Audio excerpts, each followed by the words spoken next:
Hola, ¿cómo estás? ¿Cómo es tu nombre? Aida, ¿no? Aide. Aide, Aide, Aide, Aide. Es que en la invitación aparecía como Aida y yo me había acordado que te había visto en LinkedIn como Aide. Aide. Sí, dije, bueno. Sí, sí, sí. Pues muchas gracias por aceptar la invitación y pues vamos, si quieres, a comenzar a Sí, platicar claro un que sí. poquito de tu trayectoria profesional o de cuándo fueron tus primeros pininos empezando ya en lo que viene siendo la fuerza laboral. Ujú. Bueno, yo creo que te mandé mi currículum Ujú. y como verás, el currículum lo empiezo a los 25 años, Ok. ¿sí? Lo empiezo a los 25 años porque ahí fue cuando me recibí de contador, pero antes hice una cantidad impresionante de oficios, ¿sí?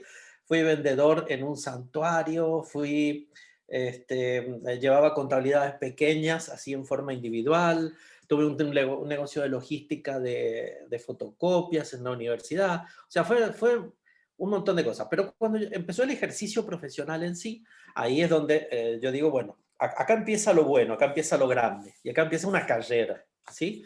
Y un poco la idea de decidir ser contador público nacional, como es el título que se expide allá en Argentina, era que el título fuera una herramienta, ¿sí? En realidad, la idea mía toda la vida fue la posibilidad de tener o sea, de llegar al máximo escalafón dentro de una organización, ¿sí? O sea, una especie de a nivel de CEO dentro de una organización. Y bueno, con eso empecé. Primero empecé siendo contador en la fábrica de carburo allá en San Juan, manejando el área de impuestos. Luego pasé a uno de los periódicos, porque estuve en los dos periódicos allá en San Juan. Y cuando entré al diario de Cuyo, fue algo muy raro. Ahí empezó un amor que no pude dejarlo nunca más. O sea, vi un día andar esa rotativa, ese monstruo, que al final de 80 metros de puro hierro, o sea, salía un periódico y eso era para mí algo fascinante, ¿sí? Y desde entonces empecé, primero ahí en esa empresa siendo contador, luego fui gerente de gestión, un puesto que inventamos con el dueño para coordinar el resto de las áreas. Seguí después como gerente de marketing. Al final después el grupo se ensanchó y me mandaron como gerente de los nuevos medios, entre los cuales estaba todo el grupo de radios, y se incorporó un canal de televisión. Luego volví a un proyecto dentro del mismo periódico, a un proyecto de clasificados en su momento, allá por el año 2005. Y en ese momento había un colombiano que estuvo trabajando en el área de diseño y que había colocado una consultoría, o sea, una consultora. Y me dijo, necesito que me ayuden en lo que sabes hacer. Y yo le pregunté muy desde el fondo de mi corazón, ¿y qué es lo que sé hacer? ¿Sí? Y me dijo, vos podés vender cualquier cosa, ¿sí? Y todo lo que uno te pone adelante lo organizás bien. Genial, dije, si soy bueno para eso, allá vamos. Y nos fuimos a una consultoría. El primer periódico al que me llevó fue el Ocho Columnas de Guadalajara, ¿sí? Y ahí hicimos todo un desarrollo de la cual tengo un millón de anécdotas porque era la primera vez que interactuaba con otra cultura en Latinoamérica. Hasta ese momento era de San Juan, en San Juan y por San Juan, o sea, solamente en Argentina. No había tenido ese roce internacional desde el punto de vista profesional. Y a partir de ahí fue donde yo dije, bueno, yo quiero hacer esto. Y los 15 años siguientes, ¿sí? Fueron exactamente país por país. O sea, estuve México, Salvador, Guatemala, Nicaragua, Costa Rica, Colombia, Venezuela, Ecuador, Bolivia, Chile, Argentina, Paraguay, Uruguay. Todos esos países estuve trabajando con diferentes periódicos. En todos estuve trabajando en el área comercial, de marketing y organización. Como dijo Carlos Echeverry en la consultora, para lo que sabes hacer, ¿sí? Y obviamente siempre me llamó muchísimo la atención, pero muchísimo, el, el tema del área editorial, ¿no? Entonces tenía, tenía que hacer mucho juego con las características editoriales del periódico para poder conseguir o interpretar las audiencias y entonces poder hacer los productos publicitarios para poder vender y para poder generar el ingreso en una organización. Entonces, siempre tuve esa cuestión de que quería llegar y que quería llegar, y ya en el año 2017 estaba en una consultoría aquí en Obregón, en Periódicos Sonorenses, y se produce una vacante de director editorial. Yo ya estaba de vicepresidente en la consultora, ¿sí? De hecho, yo pensé que me iba a jubilar ahí, o sea, aquí yo voy a terminar. Pero claro, volvió de nuevo el destino a ponerme enfrente lo último y lo único que me faltaba en el tema de periódicos, ¿sí? Manejar el área editorial. Y es como un adicto, o sea, no podés, no podés. Decidí me salí de la consultora y me quedé acá en Periódicos Sonorenses en el área editorial. Estuve exactamente 8 meses y a los 8 meses dijeron, no, lo tuyo no es solamente el área editorial, lo tuyo es más, y me dieron todo el área de operaciones, ¿sí? Y después estuve casi un año en el área de operaciones y me dijeron, no, vas para director general. Y desde entonces, desde el año pasado, después de la pandemia, estoy aquí como director general en la organización. Ese es un resumen de los últimos 30 años de mi vida, ¿sí? Me gustaría que pues compartieras un poco tus experiencias y tus anécdotas, que igual en cierto modo pueden resonar con algunas de las personas que nos vayan a escuchar. ¿Cuáles fueron para ti como extranjero llegar a un país donde, como lo comentas, la cultura totalmente es diferente, aunque hablemos el mismo idioma en México y en tu país, Argentina? ¿Qué fue lo que en esa transición fue lo que a lo mejor fue un gran reto para ti, que ahora lo puedes contar de que, yes, lo logré? Mira, cuando salí de San Juan y empecé a trabajar en toda Latinoamérica, cada país me di cuenta que era un mundo diferente, ¿sí? ¿Viste esa expresión cuando te dicen, aquí las cosas son distintas? Tienen razón. En todas partes las cosas son diferentes. Y lo que funcionaba allá, aquí era un tremendo desastre. Con lo cual, me di cuenta, a la brava, como dicen ustedes los mexicanos, que lo que hacía aquí no lo podía replicar en otro país. ¿Y por qué? Por la idiosincrasia, por las características y la preparación de la gente, por la actitud que había en una ciudad o en otra, en un país o en otro. Es decir, dentro de un mismo estado, la actitud de la gente de una ciudad era totalmente distinta a la de otro. Aprendí que las culturas de la gente que está en los puertos es diferente a la cultura de la gente que está en las sierras, que la gente que está en climas templados piensa diferente que la que están en climas desérticos. Es una cosa que a mí, o sea, soy una persona que me encanta leer, ¿no? Trato en la medida de lo posible de leer hasta 5 libros por mes, y siempre es o un bestseller, algo que tenga que ver con mi profesión, algo que sea una lectura totalmente nueva, algo totalmente distinto que no conozca, y una o dos obras que sean tendencia, ¿sí? Puede ser otro bestseller, puede ser otra novela, puede ser un libro que esté de moda, ¿sí? O inclusive hasta, y lo debo reconocer, he leído libros de autoayuda, ¿sí? Eh, en ese esquema había leído muchísimo que el tema cultural realmente es muy importante dentro de una organización. Yo lo palpé en toda Latinoamérica, ¿sí? Eh, y te cuento un caso típico. Estaba trabajando en Perú, y en Perú el grupo era el grupo Epensa.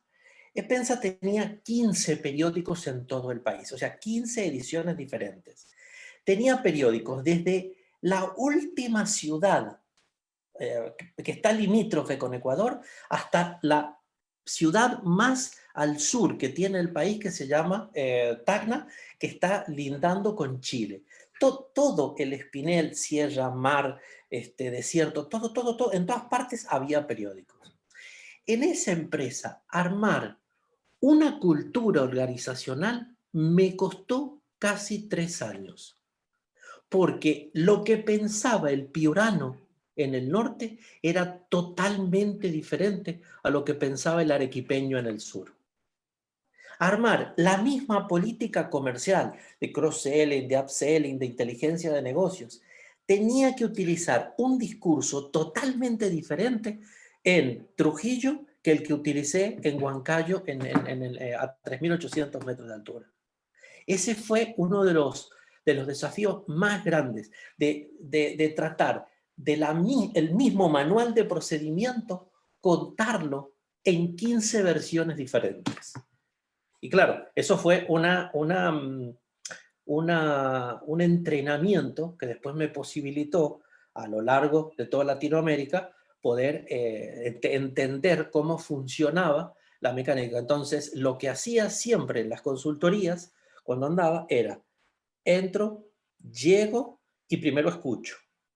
Escucho, pregunto, entiendo la dinámica en la toma de decisiones, cómo estaba organizado la toma de decisiones dentro de esa organización, y a partir de ahí, bueno, intentábamos un modelo comercial, un modelo editorial, un modelo gráfico, un modelo de organización para cada una de las ciudades, ¿sí? La empresa se llamaba La Máquina de Ideas, que sale del capítulo tercero o cuarto del Cien Años de Soledad, cuando ¿cómo se llama? Cuando los gitanos llegan al Macondo y traen una máquina de coser. Entonces, para nosotros ese era nuestro emblema en la consultora, y esa máquina de coser hacía cada traje a la medida en cada una de las ciudades. Era parte de la filosofía de la consultora. Realmente estuvo muy, muy interesante. Entonces, esa diversidad que tuve en las diferentes ciudades en las que estuve trabajando y en los diferentes países, cuando decido dejar la consultora, te juro que fue para mí, dije, ¿y ahora cómo voy a hacer? No me voy a subir todos los sábados a un avión para irme a otra parte, a otro lugar del mundo. Entonces, ¿qué hago? ¿Cómo voy a hacer voy a estar nada más que en estas 4 ciudades o 5 ciudades en Sonora para poder entender, o sea, a mí mismo tratar de automotivarme, ¿sí? De que va a ser un día diferente al otro. Y fue precisamente así, tratar de entender la dinámica de funcionamiento de cada una de las ciudades en las que estaba. Y al ser director editorial, esto es en el libro que estoy escribiendo, que va a salir dentro de pocos días, eh, trato de explicarlos. Todas las mañanas, cuando te sentás en la mesa de edición con los periodistas, el diario está en blanco. No hay nada. Es todo un desafío tratar de armar 28, 32 o 40 páginas de cero al final de la edición, desde las 6 de la mañana hasta las 9 de la noche, ¿sí? Tenés que escribir toda esa cantidad de páginas y tenés que tener la cabeza organizada para poder ver dónde las vas a encontrar. Entonces, por suerte, ¿sí? Salté de la distancia temporal y la distancia territorial a un lugar en donde en una dimensión mucho menor tenía una gama de posibilidades para desarrollar los temas que iban en el periódico, que iban y venían por todas partes. Entonces, esa transición de moverme, ¿sí? Y hacer al final del año casi 400.000 kilómetros en avión, a no moverme en un año de las 3 ciudades en las que estaba, realmente fue muy difícil. Pero vuelvo de nuevo, o sea, algo que lo pude lograr perfectamente porque adapté esta dinámica que tenía de movimiento a la dinámica que tenía el puesto de trabajo. Y bueno, gracias a eso pude pasar a operaciones, que con la mano izquierda manejaba el área editorial y con la derecha manejaba todo lo que eran las cuentas y las finanzas, y al final me dijeron, y como tenés dos piernas, pues encárgate de la dirección general. Pero el tema de la dirección general, ese sí fue muy interesante porque no sé si está familiarizada con John Maxwell, las 21 leyes del liderazgo. La primera se llama la ley del tope, ¿sí? La ley del tope es la capacidad que tiene el líder de poder manejar. Si el líder se pone todas las responsabilidades y todas las decisiones, las tiene que tomar él, la capacidad de la organización tiene exactamente el tiempo, la distancia y la dinámica de la capacidad del líder. En cambio, si uno empieza a armar un equipo, que ese equipo sea lo suficientemente multidisciplinario y de diferentes capacidades, la capacidad de la organización es la capacidad de los líderes que la manejan, no solamente de una persona.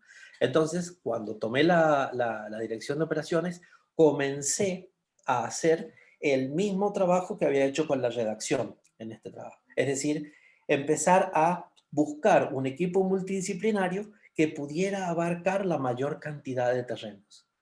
Y así fue como en el área de operaciones y el área editorial, y ya lo único que me faltaba era el resto de la organización. Entonces, tengo un equipo de aproximadamente 2 directores y 7 gerentes que son los que prácticamente manejan la organización en las 5 ciudades en las que estamos, ¿sí? Es muy, muy interesante. No podría haber logrado los resultados que logré en la dirección general si no hubiese trabajado con el equipo que tengo. ¿Cuál es ahorita? Porque digo, si a mí me preguntarían, oye, el periódico, yo pensaría, no, pues es que el periódico va a desaparecer, ¿no? Porque ahora todo es digital. Tú que has estado tantos años en el mismo, cerca de los periódicos, ¿tú cómo ves la evolución? ¿Tú crees que siempre se va a imprimir? Mira, yo lo que te voy a decir es lo siguiente. Los periódicos están desde hace muchísimos años y como medio son los que sufrieron todas las luchas, ¿sí? Dijeron que iban a desaparecer cuando llegaron las radios, después dijeron que iban a desaparecer cuando llegó la televisión, después dijeron que iban a desaparecer cuando llegó el internet, y te puedo decir al día de hoy que en materia de información los periódicos son los más fuertes dentro del internet. Entonces, es una conferencia que acabo de dar para un grupo en Argentina hace unos días, les comentaba, el Internet, la era digital, vino a cambiar y modificar la forma en la que nosotros vamos a poner la información, ¿sí? Y ya los periódicos lo veníamos haciendo, siempre lo hemos hecho. Siempre hemos venido actualizándonos, claro, durante más de 100 años imprimimos en papel, pero en nosotros nos hemos transformado en verdaderas casas editoras. Entonces, gracias a la técnica, gracias a la organización, gracias a la disciplina que tienen los periódicos, es más sencillo armar noticias. Y hoy yo lo que busco en un periodista es la capacidad que tiene de desaprender de periodista, porque lo que necesito es que aprenda a ser un comunicador, no importa cuál fuere su plataforma. Hoy te toca una red social, mañana te toca una página web, dentro de 3 días te va a tocar hacer podcast, y probablemente en una semana compré un canal y a través del canal vas a tener que poner tu información. Entonces lo que estamos buscando es que el periodista sea totalmente multidisciplinario y que pueda en cualquier plataforma colocar la información que busca, ¿sí? El tema es que ahora se pone mucho mejor la cuestión, porque en la red, al ser mucho más interactiva que el papel, uno sabe qué es lo que está buscando la gente. Entonces es más sencillo ahora darle lo que realmente necesita. Hace, por ejemplo, 20 años atrás, yo donde mejores salarios pagaba era en el tema de política o economía, ¿sí? Y luego en el tema de territorio, o sea, la noticia local. Hoy, los mejores salarios los pago en territorio, porque política y economía a la gente no le interesa. Le interesa lo que afecta a su bolsillo o le interesa lo que afecta el trabajo en su comunidad. Entonces, ¿qué es lo que necesito? Más periodistas de comunidad que periodistas políticos. Esto lo aprendimos también a partir del tema del Internet. Entonces, eh, los periódicos, probablemente desaparezca el periódico de papel, pero ya las casas editoras estamos haciendo ese pasar Transición. de crisálida a mariposa, ¿sí? Estamos haciendo esa transición, pero va a tardar mucho tiempo porque todavía hay gente que realmente quiere leer la información, quiere que le llegue la información y poder sentarse y ser dueño de la información que está leyendo. ¿Sí? Hablaba el otro día con un contemporáneo de unos 50 y tantos como yo, y me decía, siento que leo en el celular, pero no me terminan de convencer las noticias. Cuando me siento y la leo, no en un periódico, pero la leo en un papel, en algo que esté escrito, en una revista, en lo que fuera, dice, ahí es una cuestión de percepción, nada más. ¿Sí? A un chico de 19, 20 años, le pongo un papel y le va a estorbar. O sea, si no se lo doy en digital, con no más de 145 caracteres, un buen titular y una foto que le llame la atención, no le va a servir absolutamente de nada. ¿Sí? Entonces, los periódicos no vamos a desaparecer. ¿Sí?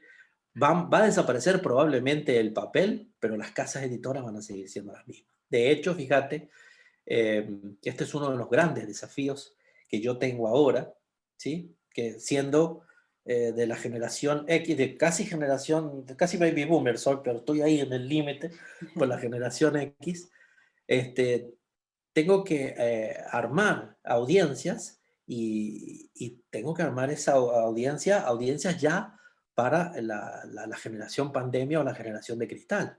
Es decir, que es esto un desafío. Son gente o jóvenes que vienen que el máximo de atención que tienen son 43 segundos. ¿Sí? O sea, si yo en 17 segundos, no capté la atención a través de una red, de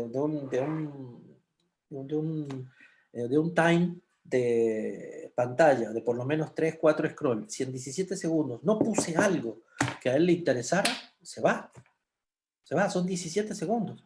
Su abuelo o su bisabuelo tardaba 3 minutos en definir si le gustaba o no le gustaba algo. Imagínate. O sea, pasamos a 17 segundos. Imagínate lo rápido que tenemos que andar ahora. Qué bárbaro, sí.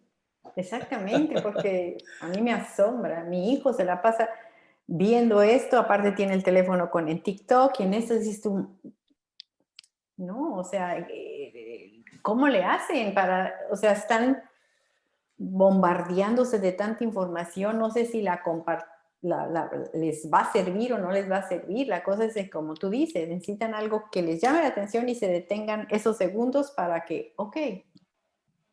Ahí lo decido, fíjate. Mientras que nuestra generación, la X o los millennials, manejábamos entre 3 pantallas y 5 pantallas, ¿sí? O sea, podíamos tener hasta 5 pantallas, pero físicamente debían estar más o menos separadas, es decir, el celular, mi cuaderno, la computadora y el televisor. Es decir, yo acá tengo en este momento 4, ¿sí? Pero debo tenerlas físicamente separadas. Tu hijo seguramente tiene 8, pero las tiene todas aquí en el dispositivo. Y está, que lee una y salta y se va con la otra y vuelve y tiene en la cabeza va llevando que ya tiró un post en una de las redes y entonces está pensando en que lo tiene que tirar en las otras dos, pero hasta que tenga por lo menos 5 me gusta en el otro lugar. Eso es una contabilidad que en nuestra generación no podíamos. O sea, con suerte yo escribía algo y esperaba que a los 2, 3 días alguien lo leyera. ¿Sí? No, ahora es impresionante. Entonces, dice el filósofo francés, no recuerdo en este momento el nombre, que hizo todo un estudio del cerebro, dijo, bueno, el cerebro cambió, es diferente al cerebro que teníamos hace 40 años al que hay ahora. No, le dijeron Lo que cambió es la forma en la que lo utilizan. Hoy, nosotros pasábamos, nos enseñaron, nos educaron en un proceso en donde teníamos que analizar lo que venía y definir si era bueno o era malo, y eso lo asumíamos o no lo asumíamos o tomábamos nuestra decisión en consecuencia. Hoy ellos definen, me gusta, no me gusta, ¿sí? Y automáticamente lo asumo. Rápidamente tiene que generar dopamina en el cerebro. Si no genera dopamina, no sirve. No sirve. No interesa absolutamente para nada. Entonces, voy a decir, bueno, ¿y cómo hacemos? ¿Cómo hacemos? Bueno, así se comunican ahora. ¿Querés audiencia joven? Pues ahí la tienes. Ve cómo vas a hacer en 17 segundos o en 8 segundos, que es lo que tarda a lo mejor en leer 3, 4 letras, para captar su atención y darle un mensaje y llevarle la información que vos querés llevarle. Y claro, como todavía tenemos los medios de ese tema paternalista, decir, bueno, esto es lo que necesita ver la gente.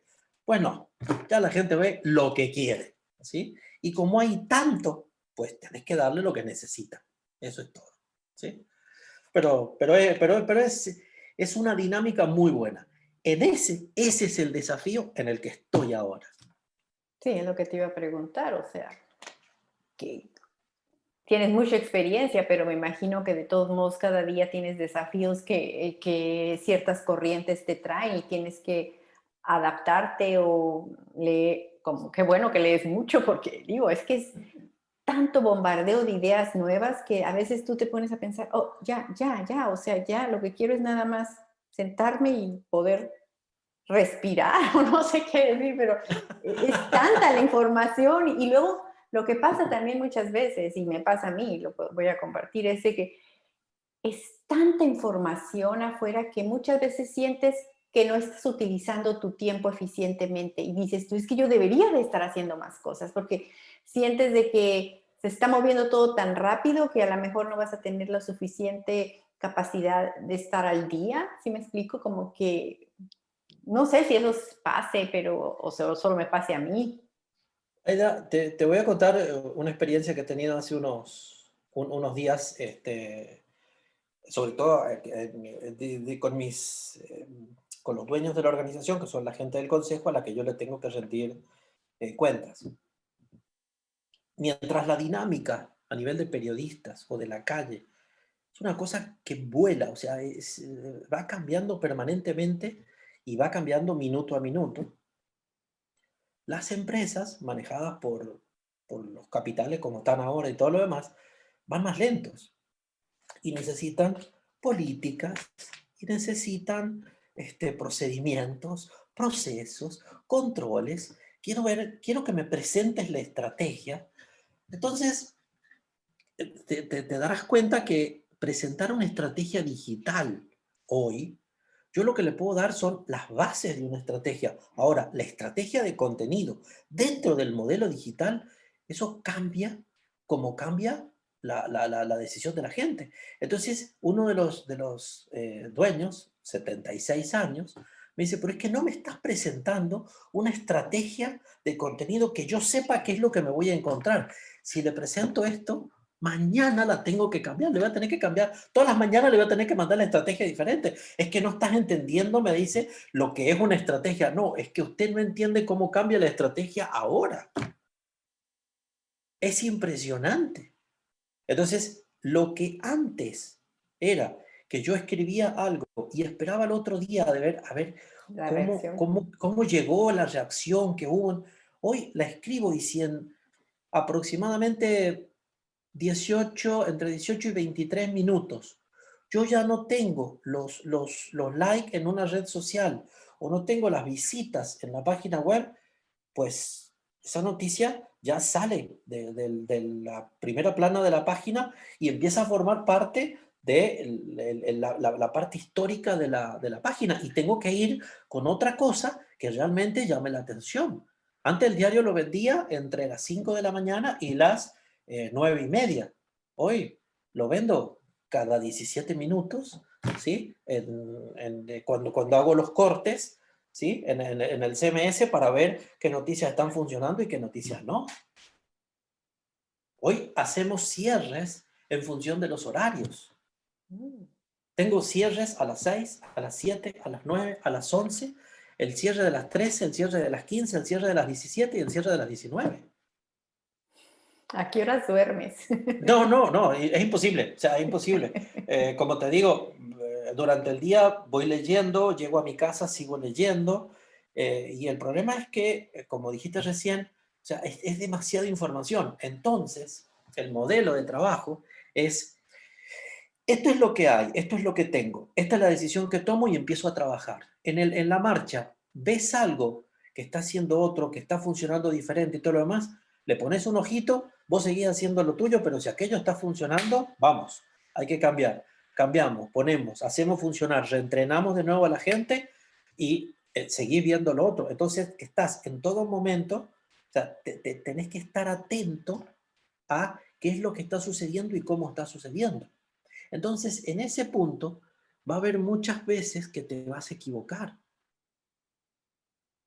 y va a haber muchas veces que le vas a hacer bien, o sea, le vas a dar en el centro. Ya. Entonces, uno de los grandes problemas es que yo soy de la generación que nació con el papel y nos transformamos con el tiempo en conquistadores del digital, conquistadores del Internet. Llegamos, fuimos los primeros, pusimos la bandera en el mundo digital y dijimos, pues aquí de esto se trata, aquí vamos. Y lo que yo vi hace 16, 17, 18 años atrás, en los primeros pininos que vimos en el tema digital, hoy es un mundo totalmente diferente, totalmente diferente. Google antes de, en marzo, en abril del año pasado, cambió sus políticas de búsqueda porque dijo la gente no se puede centrar solamente en el tema del COVID y empezó a desarrollar más, o sea, facilitar más el tema de el entretenimientos para que la gente pudiese sacarse de la cabeza el tema y pudiese sobrellevar los confinamientos y todo lo demás. En octubre lo cambió y dijo, no, no, vienen las elecciones, hay que elegir un presidente realmente en Estados Unidos que sea el próximo presidente de los próximos años, entonces no puede ser otra vez un Trump. Cambió de nuevo los modelos y en diciembre dijo, pues ya no más entretenimiento, ya nada más, ahora lo importante es ver cómo vamos a reconstruir este mundo. ¡Ah, caray! Y los medios, ay, veníamos ahí porque claro, como dependemos de lo que Google nos va poniendo, pues venimos cambiando el tema a ver dónde están las corrientes y a dónde va llevando a los gustos de la gente. O sea, es una cosa que es muy, muy dinámico, muy dinámico. Entonces, en este punto, hablar de estrategia, como lo hablábamos tradicionalmente, ya no se puede. Hablar de modelos es mucho más interesante. Y dentro de los modelos, trabajar escenarios, Mm. ¿sí? Entonces, estamos en un modelo en el que yo quiero monetizar, pero quiero además tener presencia e influencia. Bueno, vamos a ir al escenario que estamos ahora, en donde tenemos una elección de gobernador, ¿sí? Y en esa elección de gobernador, pues, ¿qué tengo que hacer? Y bueno, tengo que tener las coberturas, el tema político, pero es que el tema político vienen y me dicen, no, no nos da visitas, y no, si no tenemos visita, la página se nos cae. Pues bueno, estos otros trabajarán por la visita y por otro lado tengo que llevar el tema porque necesariamente tengo que tener y como medio tengo que formar a la gente en que haga un criterio para poder desarrollar un buen voto, ¿sí? Porque al final de eso se trata. Entonces, te darás cuenta que es sentarme con los periodistas en la mañana, seguir con el financiero al mediodía, ver cómo va el de producción, ¿sí? Y en la tarde el de comercial, que viene a llorar aquí diciendo que la pandemia y todo lo... No, no, no, no, no. Muchachos, necesitamos que vendas las audiencias que tenemos, ¿sí? Así que ese es un día a día, más o menos. Tú que has tenido tanta experiencia pues prácticamente en armar otra vez, en cada parte que te has movido, has tenido que armar la estrategia y todo. Ahorita, con lo mismo que se nos bombardea demasiada información, ¿cuáles podrías resumir pasos importantes en un momento dado para alguien que quiere emprender?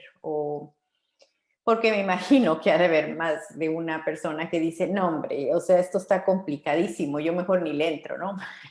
Porque digo, hay que tener sangre para ser emprendedor, porque venía hoy caminando y decía yo, es que por eso a lo mejor muchas personas prefieren trabajar para y no complicarse, porque el eso de emprender te enfrentas a muchos cambios. Como tú dices, tienes a lo mejor la idea y después, híjole, pero ya la idea que tenía, ya por acá se está moviendo otra cosa, ¿cómo lo integro? Algo simple que pudieras... Fíjate que, no sé si te acuerdas la primer charla o el primer intercambio que tuvimos nosotros, yo te dije, me estás eligiendo bien porque yo estoy de director general, no soy un emprendedor. Y vos me dijiste, No, no, no, pero de no, no. todos, no, sí, sí, sí, o sea, todo Bueno, cuenta. claro, claro. Y en realidad te iba a decir, los emprendedores, ¿sí? Son esos pequeños empresarios, ¿m? Que al final no terminan siendo tan pequeños, terminan siendo grandes empresarios, y eso es lo bueno que tiene esta nueva generación, ¿sí? Que todos piensan en grande y todos le perdieron el miedo a probar, ¿sí? Eh, entonces, el emprendedor asume el riesgo, ¿sí? Como el empresario. Y puede perder, y cuando pierde, pierde económicamente, que es el que más nos duele. Podemos perder de mil maneras, pero el económicamente ese te duele porque te sangra el bolsillo, ¿sí? Definitivamente. Pero los que estamos al frente de empresas, ¿sí? Aprendimos que es más doloroso perder el dinero de otro que el de uno. Porque cuando uno pierde el de uno, se sienta al frente de un espejo, se pega una regañada que al final no duele tanto, ¿sí? Y al otro día te levantás y arrancás. Pero no te la regañada cuando te la pega un consejo o, o te tratan. O sea, es lo doloroso que es. O sea, entonces uno trata siempre de esquivarlo y siempre uno tiene la consigna y la condición de decir, bueno, estoy al frente, manejando el dinero de este señor y tratando de hacerles la vida a toda esta gente, ¿sí? Entonces, cuando uno dirige y es el líder dentro de una organización, tenés una responsabilidad muy grande, muy, muy grande, porque el destino de la gente que vive de su trabajo, te corresponde a vos, o sea, está en tus manos. Entonces, somos muy cautos los que manejamos este tipo de cuestiones. Tenemos que ser arriesgados porque somos los que los aconsejamos en riesgo a los que ponen el capital en juego y al mismo tiempo ese riesgo pone, ¿sí?, en peligro la integridad de esa gente que vive de un salario y todo lo demás. Entonces, es una responsabilidad muy grande. Cuando vos me decías recién, bueno, ¿qué le dirías a un emprendedor que no pierde el miedo, pero que atenúe el riesgo? ¿Sí?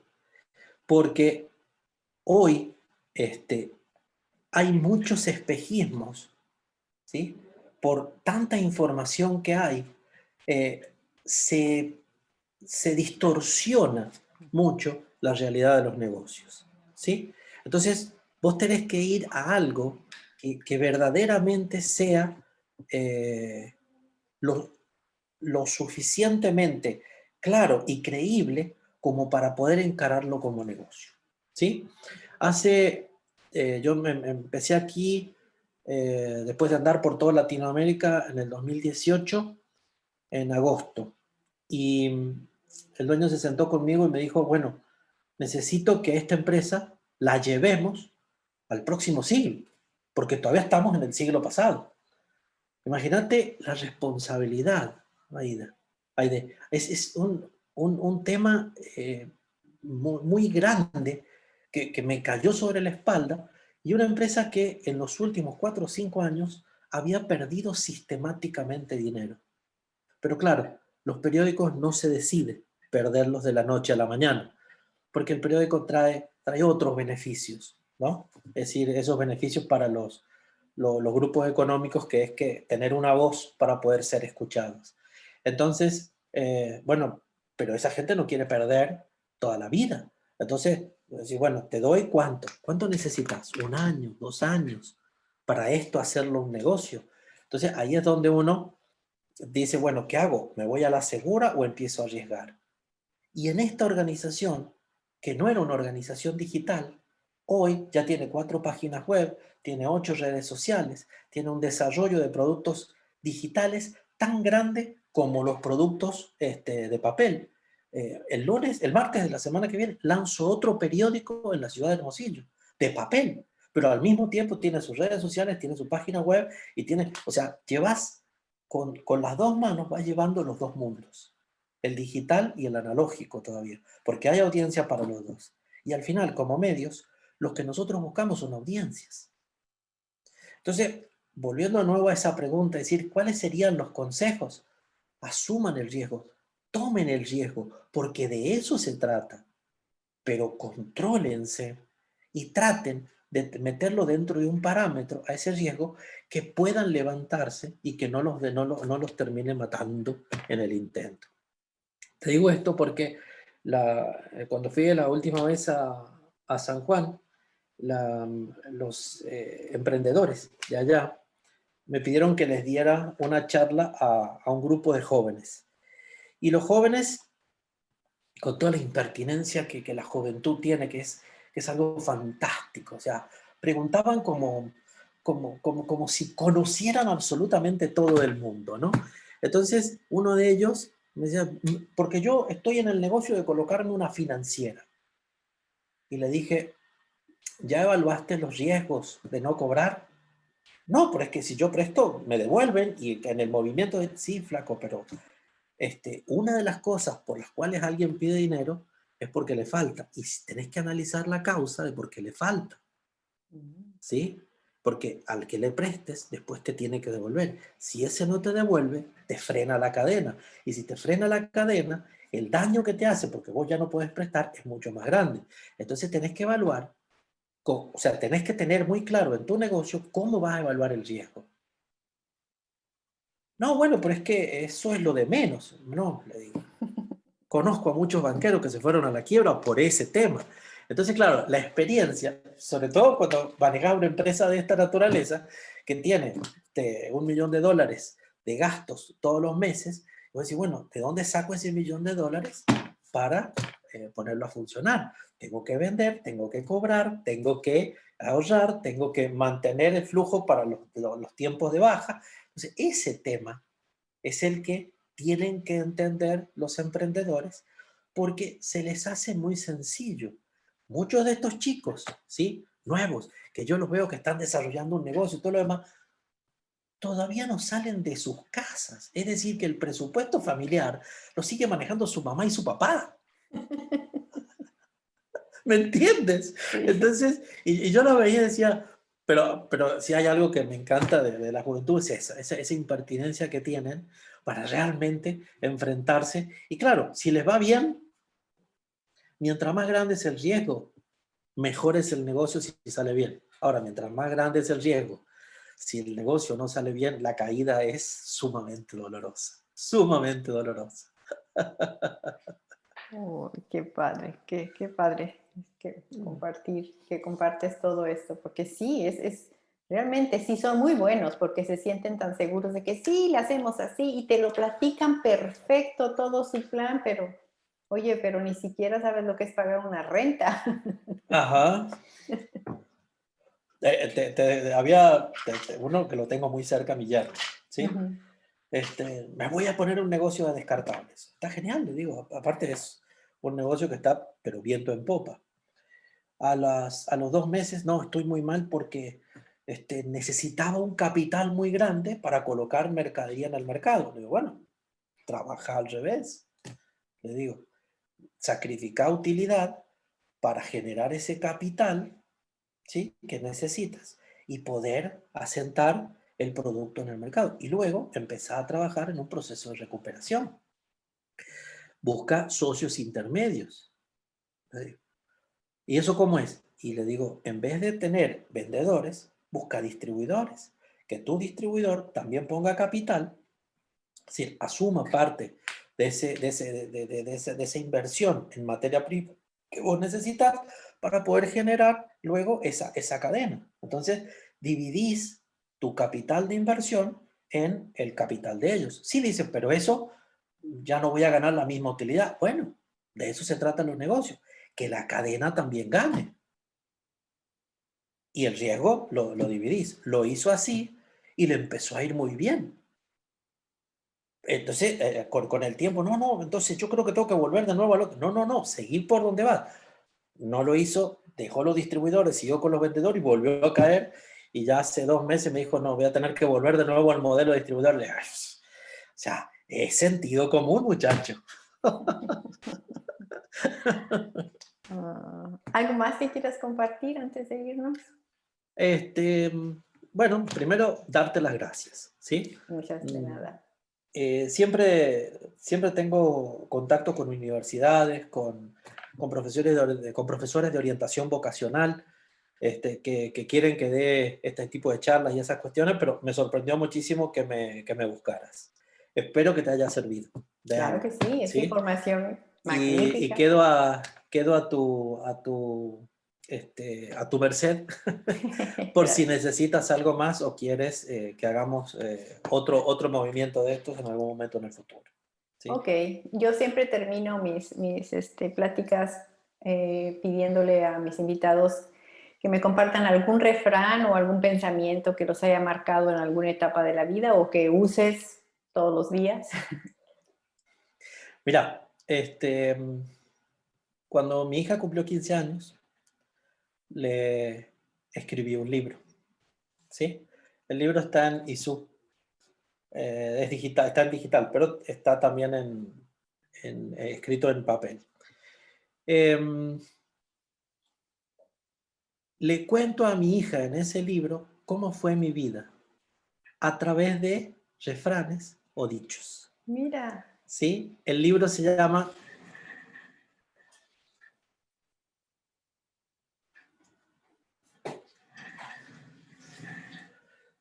«107 condimentos para una receta de vida». ¿Sí? Y son una frase y cómo la utilicé a esa frase en algún momento, en algún lugar, y cómo, o sea, me sirvió de experiencia esa frase para aplicarla. El libro está construido, o sea, es para ella, para Victoria, mi hija, para cuando cumplió 15 años, y hay un valor, ¿sí? Que a partir de la frase es el que sale. Una de las frases que más me gustó en la vida, ¿sí? Es que la aprendí de mi abuela, ¿sí? Es la número 2 que está aquí y dice: cuando aprendí las respuestas de la vida me cambió las preguntas.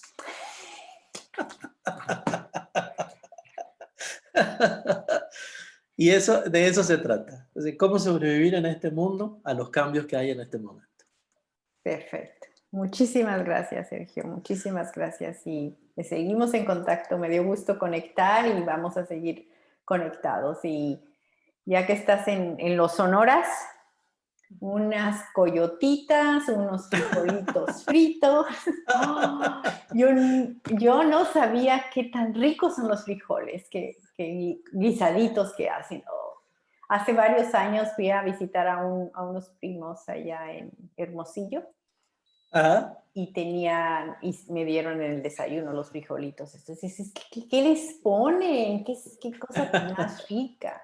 Sí. Hay varios modelos. A mí los que más me gustan son esos frijolitos charros, que los guisan y les echan la salsa de tomate y todo lo demás. Eso está buenísimo, buenísimo, buenísimo. Ya aprendí a hacerlos. Y como buen argentino, tenía que venir a Sonora porque aquí es donde está la mejor carne. Entonces, no podía ir a otro lugar que no fuera Sonora. Sí, los tacos de carne asada. Y siempre lo digo, la carne de Sonora es la más rica. Al menos Totalmente de yo no he acuerdo probado contigo. en ningún otro lado carne tan rica en México. No. En México, yo anduve prácticamente por todo México, lo conozco de norte a sur, de este a oeste, y en el único lugar donde comí buena carne ha sido aquí. Ha sido aquí. Como buen argentino no podía otro lugar que no fuera venir a caer. Excelente, que tengas muy Dale. buena tarde, que todo salga bien en el periódico hoy y nos Gracias seguimos. a Dios. Adiós, que tengas buena tarde. ¿Eh? Dale. Muchas Muchísimas gracias. gracias. Bye Gracias. bye. Bye bye.